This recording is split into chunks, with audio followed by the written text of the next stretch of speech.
Buenas noches, gracias. Como siempre, pues es un honor estar aquí compartiendo con ustedes un poco acerca de estos temas. Vamos a hablar específicamente de la ventilación no invasiva perioperatoria.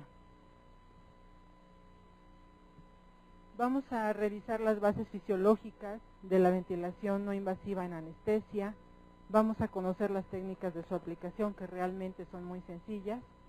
Conocer las ventajas y las desventajas de su empleo en el transoperatorio, y vamos a revisar alguna bibliografía relevante. Ya el doctor López nos dio una amplia explicación, nos recordó cómo es la ventilación de forma tradicional y cómo evolucionando.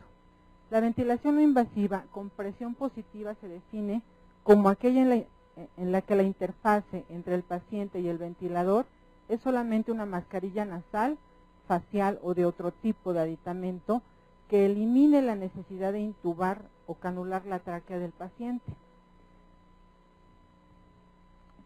Vamos a ver entonces, el doctor ya nos habló de todos los cambios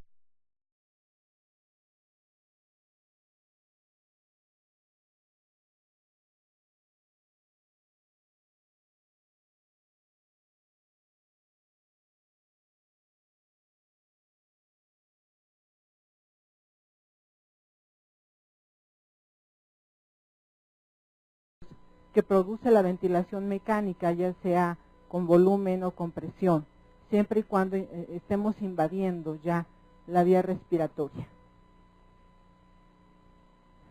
La ventilación con presión positiva continua ha tenido su mayor auge en los pacientes que tienen síndrome de apnea obstructiva del sueño, que tienen un síndrome de resistencia de la vía aérea superior. Estos pacientes tienen una alteración porque al dormirse toda la musculatura pierde su tono y obstruye la vía aérea del paciente, y eso aumenta la presión. A estos pacientes de forma tradicional ya se les ha manejado con presión positiva continua en la vía aérea y ha sido bastante eficaz en todos estos. Entonces, lo que le hacemos al paciente es realmente dormirlo al ponerle anestésicos, ya sean narcóticos, hipnóticos, relajantes. Hacemos exactamente lo mismo que en el sueño fisiológico. El paciente pierde el tono de la musculatura y entonces tiene obstrucción de la vía aérea superior. Entonces, el aplicar esta presión positiva al paciente de forma continua hace que se ferulice de forma neumática con el flujo de oxígeno y que tengamos entonces una adecuada oxigenación. Vamos a ver que de forma tradicional la ventilación en nuestros pulmones es mejor dependiendo de la postura del paciente, y para eso recordamos las zonas de Webb. Si estamos en decúbito dorsal, pues las que quedan hacia arriba, las anteriores, son las que se perfunden mejor. Lo ideal en este caso, al colocar ventilación no invasiva con CPAP, es que todas las zonas estén igualmente oxigenadas, ventiladas, sin importar la postura del paciente, que solamente el flujo que estamos administrando sea capaz de ferulizar la vía aérea del paciente hasta los alvéolos. La presión positiva continua en la vía aérea, o CPAP, que ya son las siglas internacionalmente aceptadas, y ya lo hemos visto en esta foto, no es muy complejo. Tenemos una mascarilla, una válvula con resistencia y un reservorio. Y vamos a tener nuestra conexión hacia el oxígeno. Vamos a ver que con los flujos que usa este CPAP, que normalmente son flujos altos, entre 10 a 15 litros por minuto, lo que vamos a hacer es que esta presión va a entrar de forma continua a la vía aérea y va a estar oxigenando, ventilando toda la vía aérea hasta los alvéolos. Vamos a ver cómo es eso.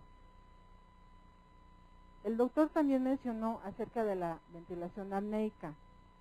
Normalmente los pacientes con este sistema mantienen la respiración espontánea, es lo ideal. Pero si en algún momento nuestro paciente se queda completamente dormido, no importa, porque la presión que está ejerciendo el flujo de oxígeno que estamos administrando es suficiente para que se mantengan abiertas las cuerdas vocales y de esa manera esté entrando el flujo. ¿qué va a pasar? Pues no va a haber frecuencia respiratoria, no va a tener automatismo, pero no pasa nada. El flujo que entra hace que el paciente siga saturando por arriba del 92%, a veces hasta 100%, dependiendo de la situación clínica del paciente o la patología que tenga, y de esa misma forma, pero en menor grado, va a salir el CO2. Este modo de ventilación no discrimina entre inspiración y expiración, cubre todo el ciclo respiratorio. Cuando el paciente conserva el automatismo, lo hace solo, hace el intercambio de gases, pero cuando deja de respirar, cuando se queda completamente dormido, no hay por qué preocuparse, el mismo flujo va a barrer el CO2 y las cifras de CO2 que alcancemos no son realmente tan preocupantes. De esa misma forma, está colaborando este flujo continuo a mantener abiertos los alvéolos y hacer lo que nos dijo el doctor hace ratito, hacer maniobras constantes de reapertura pulmonar, al mantener una PIP constante. Normalmente con esta válvula podemos dar hasta 10 centímetros de agua de presión, de PIP, que eso es suficiente, pero lo podemos graduar a 2, a 5 o a 10 como máximo para mantener de esa manera la presión positiva al final de la expiración. Viéndolo de forma esquemática en un dibujo, vamos a ver que entra el oxígeno por la vía aérea superior, va a entrar con un flujo continuo, va a ocasionar turbulencia y va a llegar hasta los alvéolos. Vamos a tener entonces un flujo continuo que lo ideal es que se mantenga por todo el ciclo respiratorio y la fase o el procedimiento que estemos haciéndole al paciente, y de esa manera vamos a llegar hasta los alvéolos más pequeñitos y vamos a lograr hacer una ventilación colateral, a lograr abrir los más pequeñitos y abrir las comunicaciones que hay entre ellos, y eso nos va a garantizar una adecuada ventilación y que nuestro equilibrio ácido-base no se altere con esta forma de ventilación. Podemos utilizarlo en diferentes cirugías. Acá tenemos una paciente o un paciente para una cirugía de pulmón. Lo tenemos intubado con un tubo de doble lumen y por este lado izquierdo estamos ventilando con CPAP, tratando de que no se nos colapse tanto el pulmón. Estamos manteniendo según lo necesite el cirujano.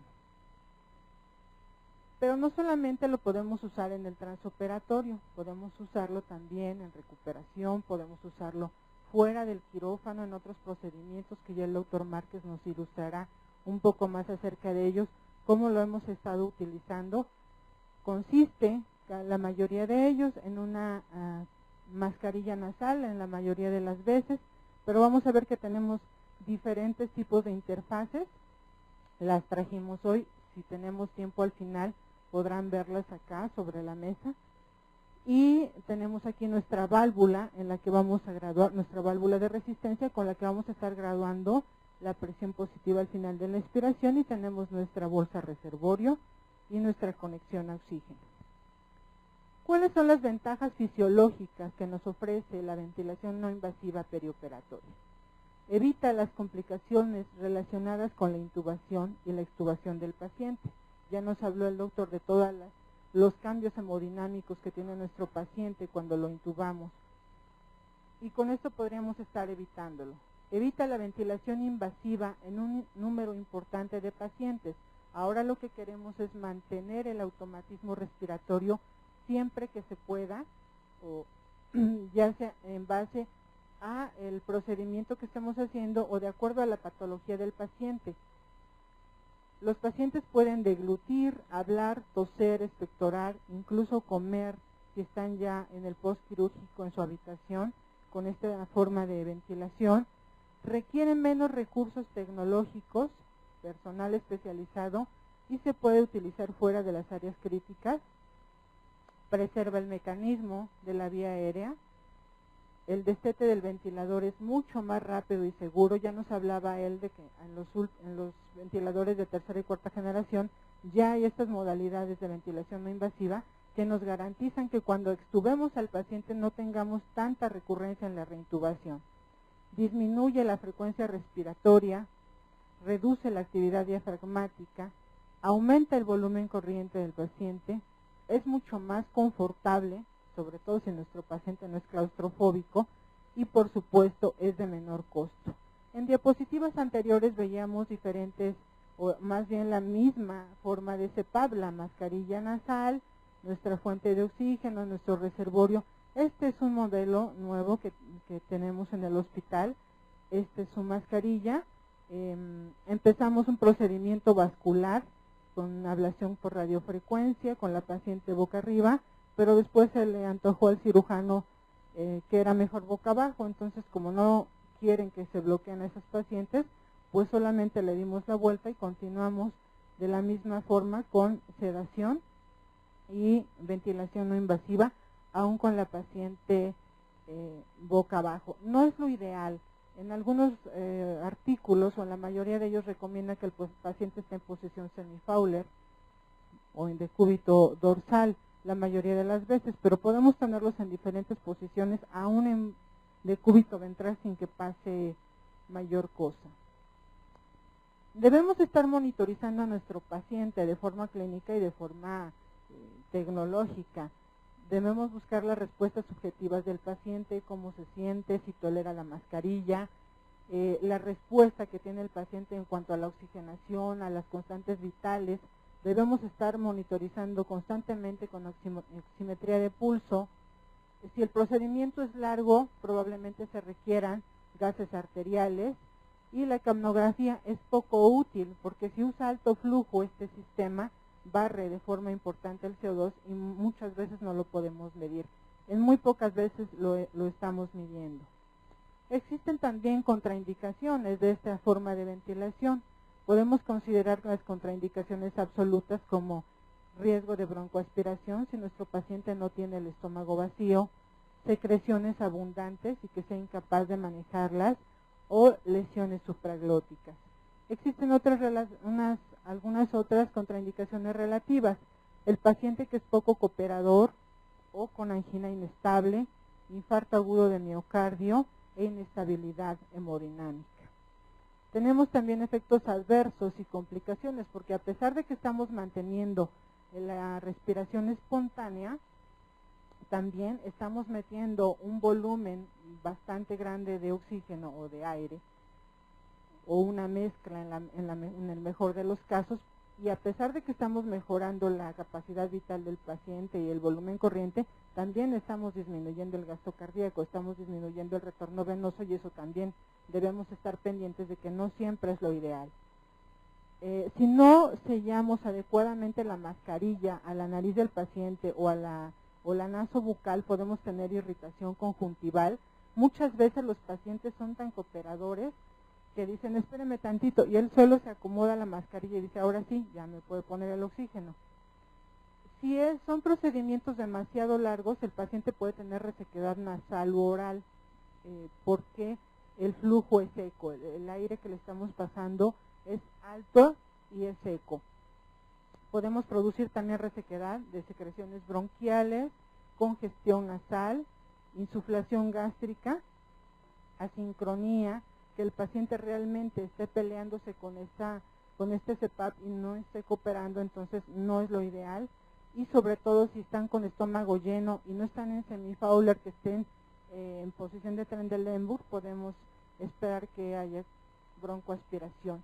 Evidentemente estas son contraindicaciones más que claras, ¿no?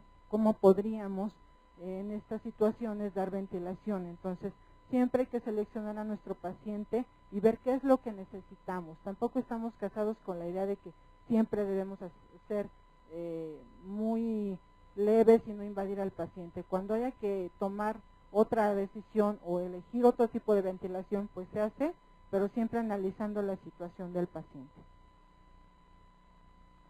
En el paciente quirúrgico, que es donde empezamos realmente a usar esto, podemos ver que le ofrecemos este tipo de ventilación no invasiva al paciente en situaciones de sedación o bloqueos, o en pacientes con potencial insuficiencia respiratoria, también en pacientes con anestesia general con mascarilla laringea, con bitubo, tubo laringio, mascarilla facial o nasal. Algunas ocasiones nos ha tocado darle anestesia general endovenosa a los pacientes en la resonancia, de eso les va a hablar el doctor Márquez. y hemos tenido al paciente con aditamentos supraglóticos conectado a la válvula de CPAP allá dentro en el túnel y pasamos minutos y minutos sin darle un bolsazo, sin darle una presión positiva con la bolsa, y el paciente se mantiene saturando adecuadamente y hasta ahora no ha habido problemas de que hagan una hipercapnia severa. O en procedimientos endoscópicos, ya sea digestivos, también urológicos y respiratorios. Cada vez tenemos diferentes mascarillas o diferentes aditamentos, desde el bebé hasta el anciano puede ser ventilado de esta forma, y acá tenemos una manera muy rudimentaria de medir la presión que estamos dándole al paciente. Como él conserva el automatismo respiratorio, a cada inspiración vemos realmente cuántos centímetros de agua está haciendo de presión.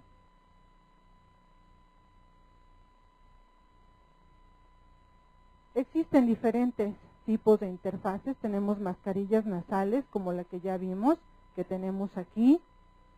Tenemos también almohadillas nasales, que son estas que tiene la paciente, tapones nasales que veremos más adelante, y escafandras, caretas, vamos a verlos más adelante. Todos son muy tolerados por el paciente. Acá nuestra paciente tiene una cánula nasofaringea, porque muchas veces el paciente tiene el cuello muy corto, es gordito, tiene la boca muy pequeña, y a pesar del flujo continuo que le estamos brindando, tenemos obstrucción de la vía aérea.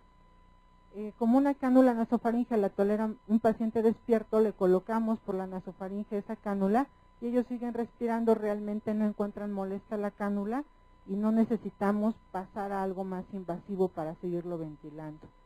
Aquí tenemos otra interfase, una almohadilla nasal.